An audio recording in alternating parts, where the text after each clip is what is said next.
Hey there, welcome back to the Path to Zion podcast, where we are rediscovering the ancient way. Thank you so much for tuning back in today. Whether you are at pathtozion.com listening to the audio only, or you are on our YouTube channel watching, thank you for tuning in today and for following the program. If you want to like, subscribe, all those things, share these videos. If you feel it's of value, do that. There's 1,000,001 options to go and share and to watch. It's all over the whole internet. I understand that. So that's why I say thank you for choosing to watch this one, in case we land on anything that Yahweh would say is true and for us today. Now, what are we talking about? How to become a man of faith, and we're examining a few more layers, a little bit deeper, of the account of Abraham and Isaac that we see in Genesis chapter 22. And what we talked about for a tiny bit of review in part 1, in case there's a gap in between you watching these videos, of course, is we talked about Abraham's pattern of quickly saying, "Here I am," and a pattern of getting up early in the morning and going. I ended part 1 with saying it's almost like Abraham was excited, anticipatory towards going and seeing what Yahweh would do. Now, I have to be honest. I have one son. If Yahweh chose to test me in such a manner, I'm just being completely honest. Even knowing this pattern, knowing this biblical pattern that I'm studying and sharing with you today, I'm not sure I would be so quick to obey. I would hope so. Man, I want to be, but I'm not sure I would scurry out before sunrise in the morning, packed and ready to go, to take my son and place him on an altar to offer him up to Yahweh Elohim. Now, here's the thing. The reason that I would not be so fast to do that, like we see Abraham, in all honesty, and I would propose this for you to consider as well to see if you fit this category, I don't know my Elohim enough. I don't know Yahweh's character enough to see him as entirely trustworthy. Abraham knew his Elohim, Yahweh, so well. He could be a man of faith that moved into action that proved he was a man of faith, because he, in his mind, I believe, that we're going to tackle here and what I said was the meat of this message. He knew Yahweh has to operate and function within his own law. He has to function within his own character. And I'm going to propose something that may be hard for some of us to understand, and if we do understand what I'm saying, which I hopefully will be able to do, it's going to be hard to receive because you may not have heard it this way before. This may really offend you and cause you to ask some questions that maybe you don't want to ask, because what we're going to do here in the middle of this message right now is we're going to say, does Abraham offering his son Isaac on an altar with bloodshed, does that fit Yahweh's character? Are we shown anywhere in the word of Elohim that Yahweh is pleased by the sacrificed life of a human being? That is a very tough question. Most people can't go there. I'll just say that from the beginning. If you hear that and all of a sudden you've got all these concerns firing off about Jesus, Yeshua, friend, you need to just listen to what I'm going to propose for your consideration. And there will be more questions than there are answers. I'm just going to be honest. Me and several other brothers, for probably going on, 9 months now, we've been talking about Yeshua and his function. Who was this Messiah, son of Elohim? Who was he? And how come some of the things that happened don't seem to line up with what pleases Yahweh? Right over here, 1 degree over, is penal substitutionary atonement. I'm not smart enough to just throw that around casually. I'm adding to my understanding, which says this. PSA is basically summarized by saying, Yahweh, God, is so angry at man's sin and rebellion, all the way back to the garden. He's so infuriated with wrath because he's holy and men are sinful, that his wrath and anger had to fall upon someone to be appeased. Christian doctrine would say that was poor, lowly Jesus. He took our punishment, and God's anger had to be released somehow. And so he did that by killing his son. All I'm going to say about that is, does that fit Yahweh's character? I'm pausing on purpose. Does violently killing his own son fit Yahweh's character that we see throughout the Word? Are we told throughout the Word of Elohim that Yahweh God is pleased by the sacrifice of a human being? Okay? So let's simplify. The scriptures, capital S, scriptures that Shaul Paul talks about that are good for our teaching, for our learning, okay? The capital S scriptures that the 1st, 2nd, 3rd century church was birthed out of, okay? The Torah and the prophets, which was sufficient for salvation. On the other side of Yeshua himself coming and fulfilling everything that it pointed to so that he could come, fulfill it to the utmost, go back up as great high priest that he will function in forever, and they still point to what? His coming return. His second coming and dwelling amongst us, okay? They are still, as we're told in the Newer Testament, they are still pointing towards a coming day, okay? Now that's a mouthful, I understand, so let's get back to the point. How did Abraham determine what was going to happen? Okay, because as we established in part 1, I'd like to think, he seemingly opposed Yahweh's testing and command for him specifically, individually, to take your son up the mountain and kill him. Offer him to me as a burnt offering on an altar.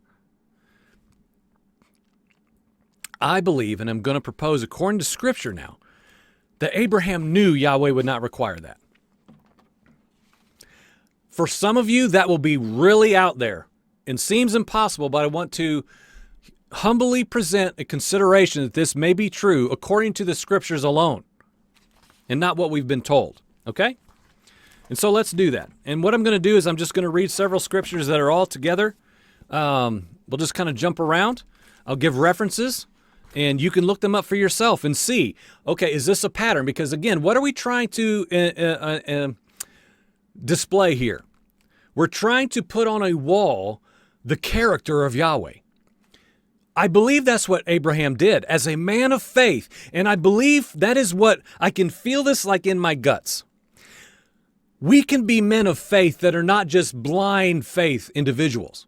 Well, God said it, whatever. Amen. Bless God. Well, friend, can you explain why and out of what context he may have, why would he say that? And what if what was presented here sounds like it disagrees with what he said there? Sadly, the Christian church has looked real ignorant for real long because they just say, well, brother, I'm sorry, you just don't understand faith. You just got to be a man of faith like Abraham. I don't believe Abraham was a man of blind faith. I believe he knew Yahweh's character, okay? Such as, I'm going to read some verses, and again, let's keep in mind, Yahweh is seemingly asking Abraham very clearly to take his son up a mountain and offer him as a sacrifice to him on an altar. Does that fit with Yahweh's character? Some verses for your consideration. Leviticus chapter 18, verse 21. You shall not let any of your seed pass through the fire to Molech. Defile not yourselves in any of these things, for in all of these the nations are defiled, which I cast out before you. Okay? Leviticus 20, verse 2. Whosoever he be of the children of Israel, or of the strangers that sojourn with you in Israel, that gives any of his seed unto Molech, he shall surely be put to death. The people of the land shall stone him with stones. Now, if you don't know, Molech worship was child sacrifice. The worship of Molech was human sacrifice. It was what defined Molech worship, okay? We have to know that, and I should have mentioned that at the very beginning in case you don't know, which is understandable. Now, here are several verses. One is Deuteronomy chapter 12, 30 and 31. Take heed to yourself that you should not be snared by following the nations. After that, they be destroyed from before you, and that you inquire not after their Elohim, their gods, saying, how did these nations serve their gods, their Elohim? Even so will I do likewise. You shall not do so unto Yahweh your Elohim, for every abomination of the Lord which he hates have they done unto their Elohim. For even their sons and their daughters have they burnt in the fire to their gods. Okay? So there is a distinction. Do not do unto Yahweh your Elohim what the nations do, which is offer up human sacrifices to their Elohim. Okay? This is very clear. 2 Kings 16:3.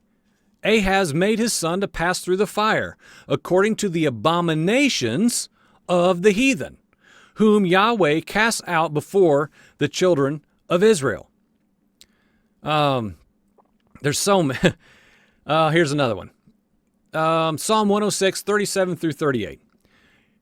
They sacrificed their sons and their daughters unto demons, and shed innocent blood, the blood of their sons and of their daughters, whom they sacrificed unto the idols of Canaan.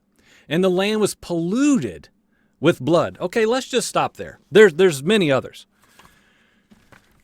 This is what I'm proposing. I believe Abraham knew Yahweh's character so well. He knew Yahweh would not demand that of him. He knew that he, Yahweh, was trustworthy to not demand he do something to the utmost that opposed his ways. Okay, what did we just read? I mean, I'm not going to go back and read them. And again, I have 8 more, okay? And that was just only taking 30 minutes towards that specifically. It polluted the land, this bloodshed, okay? It was sacrificed innocent blood unto demons, okay? False idols, abominations of the heathens. And there was the one in what? In Deuteronomy chapter 12. This one, of course, is the heavy hitter. You shall not do unto Yahweh your Elohim what the nations do to serve their Elohim, which was to what? Offer their sons on an altar. I believe that because of this and many more things that Abraham was privy to, because you could say, well, this is all written after Abraham. Abraham didn't know this. This hadn't been written yet. Okay, well then, how did he know to build an altar? How did he know what a burnt offering was? Well, a burnt offering's in Leviticus, and a burnt offering appears throughout the generations of Yahweh's people. Altars.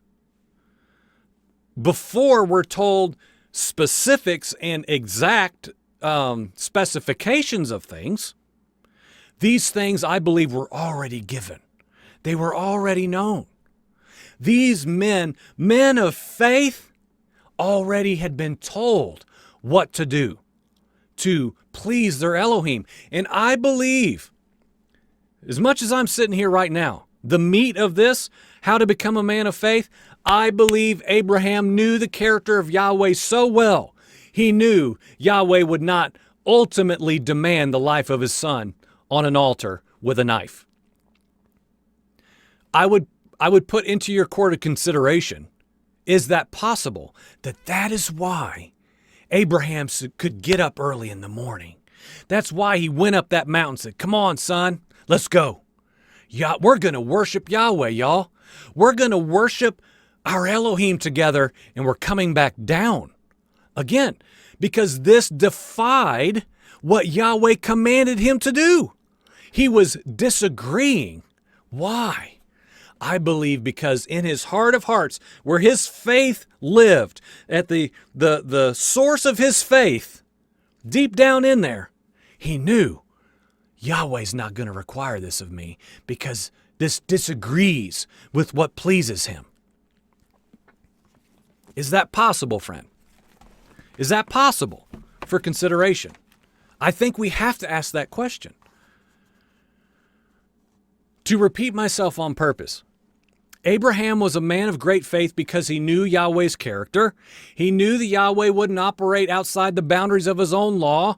He would not ask Abraham to do something that he said the heathen nations did unto their false Elohim, that caused curses to come to the ground. Think about that, friend. Would Yahweh, who is holy, we talk about that on the program all the time. If you're new here and you don't know, he's holy because he's kadosh. He's set apart. He's distinct. There's what? We know the text. We know the word. There's none like him. Who is like our Elohim? He's the God of all gods. There's none beside him. There's none, when I pray, there's none beside you. There's none above you for sure. There's none even in your vicinity. You rule and reign supreme, Yahweh, Elohim. There's none like you. So what are we saying? He has made himself distinct, and thereby we know, and I'm to stick to the text, I believe Abraham knew there's a reason Yahweh's doing this. He is testing me. He's trying me. He is wanting to know if I'm really a man of faith, because if I'm really a man of faith, I'll do this. I'll do it, and I'll do it fast. Here I am. Here I am, Yahweh. You understand what I'm saying? I don't think, again, to make my point that I'm also being redundant with on purpose, I do not believe being a man of faith is a blind faith. I don't understand, God. Who can know you? Who could know you, God? You're just too awesome. And it's like, that's true, but that is not excusatory to just walk in ignorance and blindness to facts about who our Elohim is and who he is not, and how he operates and how he functions within his own perfect law. Okay? Therefore, because I believe and am proposing for your consideration that Abraham knew Yahweh's character so well, he could trust the process. Let's make this simple to understand. He could trust the process. He could trust the getting up in the morning. He could trust the 3-day process. He could trust the questioning that he had as they're going. And as one day became 2, 2 days became 3. Oh man, I can see the destination. Think about this, friend. I do this all the time. Immerse yourself into Abraham's mind and heart. This would do us so well. Don't just read the word. Don't just read the Bible. Think about it. That's what the word talks about. Meditate upon. Immerse yourself into the situation. What was Abraham feeling? What was he seeing? What was he thinking about? Or was he just, we're trusting God, son, let's go? No. He's a man with a son whom he loved. Was he in turmoil? I don't know. In a sense, he had to be in a turmoil in the sense of where I was just headed with that, which is as he's placing stone upon stone upon stone and gathering wood. Okay? Think about that. He had to continually go back to Yahweh's character. I don't understand. I would propose this as a father of a son, okay? I have one son, as I already mentioned. As a father of one son whom I love, even if I'm walking in just full of faith and trust in my Elohim, as I'm putting stones up, I'd be thinking, Father, I know this opposes your law. I know this opposes your way. I don't understand. You don't delight in this. This is what the heathens do. This is what pollutes the land. I don't understand, Yahweh. But I'm going to be a man of faith and I'm going to obey. I want to be like that. I don't understand, but I trust you, Father. I don't understand, but I'm putting my faith in you. Oh, great Elohim. Why? Because I know your character. I trust the process. Trust the process you're in, friend.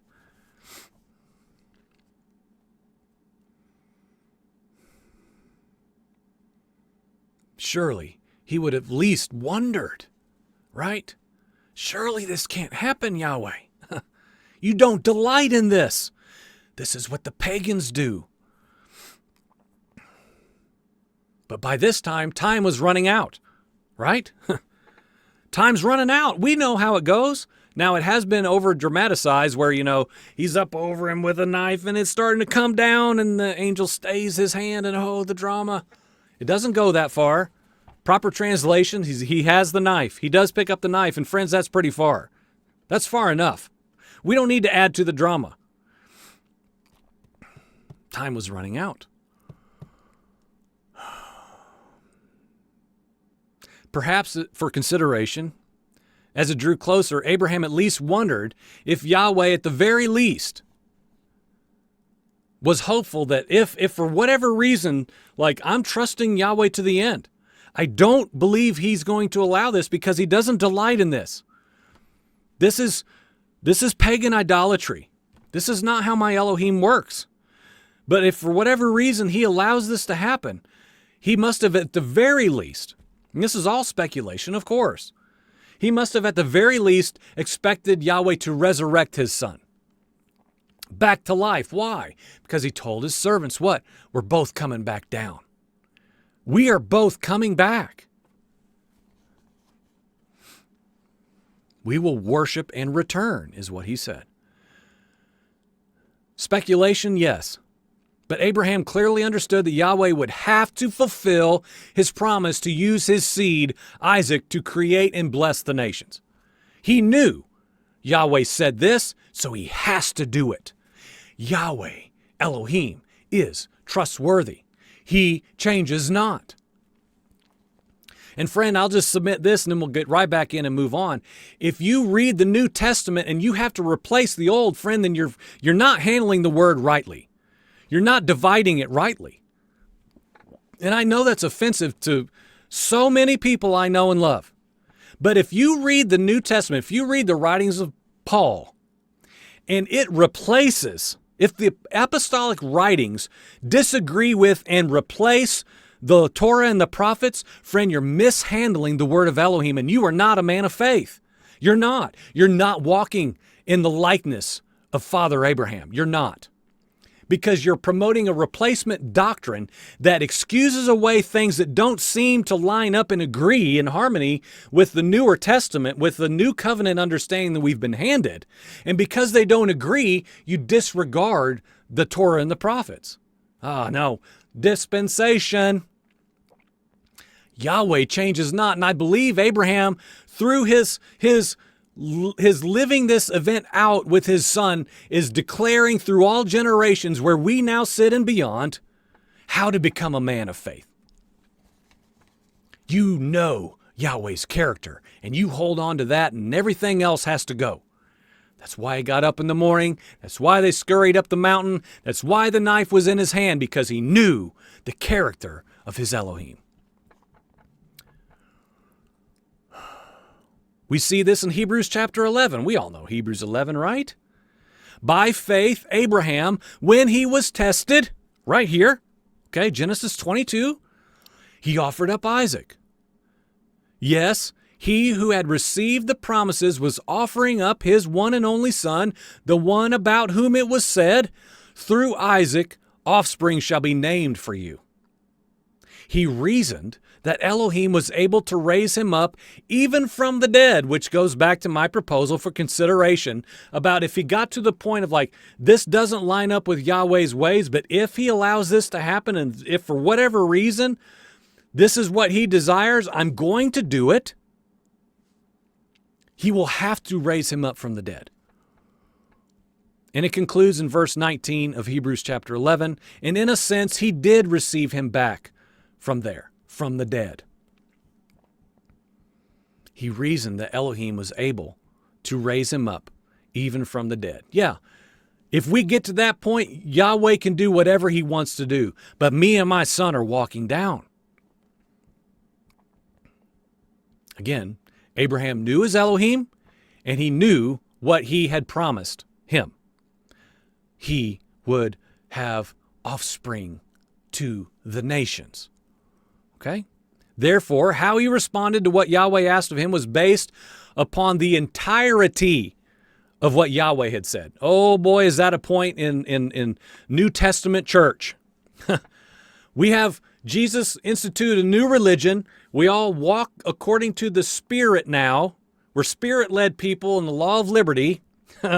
We're in freedom. We don't do like all those guys had to do before us. Now we're free. I don't think Abraham would be a promoter of this New Age doctrine of just being led by the Spirit. I'm just a man of faith, brother. Okay, I'm looking real hard to see evidence and fruit that looks like Abraham. And friend, I don't see anything because you're so afraid of works. You're so afraid of righteous deeds. But that's not the case with Abraham. Abraham moved actions. And he based his actions on the entirety of Yahweh's character. And friends, here's something for you to be humbled by that humbles me greatly. I'll put it all on me. I don't know Yahweh's character enough. I don't know him enough. I don't know how he has dealt with man enough to read something now in Galatians 6 and instantly know that does not disagree. That explains Deuteronomy chapter 7. I'm just making up stuff. But it takes time to understand and learn Yahweh's character because he changes not. And Abraham knew that, which caused him to be a man of faith, not a man of just blind faith, willy-nilly, trusting God over here. Let's go, son. No. However Abraham got there, we can only wonder. But it is his great faith in action. Okay. Works. Works. That gives us this incredible account. It would have meant nothing if Yahweh said, hey, Abraham, are you willing to take your son whom you love up that mountain and kill him and present him to me as an offering? If it was just posed like a question, would you do that? Abraham says, yes, Father, yes, I would do that. Okay, just wanted to know, is that faith? Because in Christianity today in 2023, that's how we explain faith. If God asks some of you, you say yes. Say yes. God knows your heart. Just say yes, brother. Yield to the Spirit. No. It was asked of him and required of him. To be a man of faith is to be a man who moves. Actions demonstrating the faith. Okay? Faith means nothing if it's merely some inward mental assent. Faith costs us greatly. And because of Abraham's great faith, look at the incredible reward that enabled Father's promises to him and his offspring, his seed, to do exactly what he promised because of Abraham's great faith that looked like something. So we're asking ourselves, how do we become men and women of faith like Abraham? One more part is coming up after this. You're watching the Path to Zion podcast. We're rediscovering the ancient way. Thank you so much for joining us. If you want to email us questions, concerns, challenges, pathtozionpodcast@gmail.com is the way to do it. Thank you so much for watching. We'll be back for part 3 and the conclusion right after this. Amen.